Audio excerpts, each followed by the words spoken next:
ఇదివరకు స్క్రీన్ మీద మీ పేరు శ్రీలీల అని చాలా సింపుల్గా పడేదేమో, ఇప్పుడు డాన్సింగ్ క్వీన్ శ్రీలీల అని పడుతుంది. మీ దృష్టిలో డాన్సింగ్ కింగ్ ఎవరు? ఒక్క నిమిషం, మనం ఒకే టీం అండి.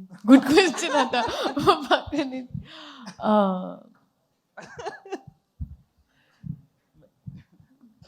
మెల్లిగా క్వశ్చన్స్ వైజ్ పెనం హీట్ ఎక్కుతుంది. అప్పుడే ఆన్ చేశారు.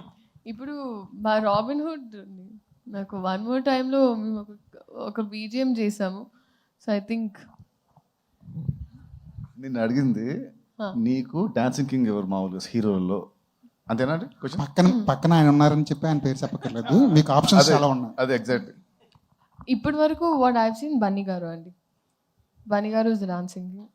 అందుకే ఆ కాంబినేషన్ అలా ఆయన ఒక if you have a king's heart is when you can call a person a queen. So Venky గారు సార్, మీ సినిమా చలో కానీ భీష్మ కానీ రష్మిక గారు చాలా ప్లస్ అయ్యారు ఆ సినిమాలకి, ఆ కథలకి.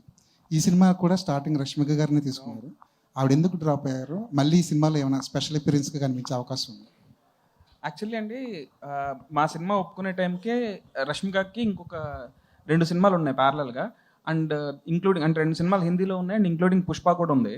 సో ఎప్పుడైతే మేము డేట్లు ఇస్తున్నామో సేమ్ డేట్లు అన్నీ కూడా మిగతా సినిమాలకు కూడా ఉన్నాయి.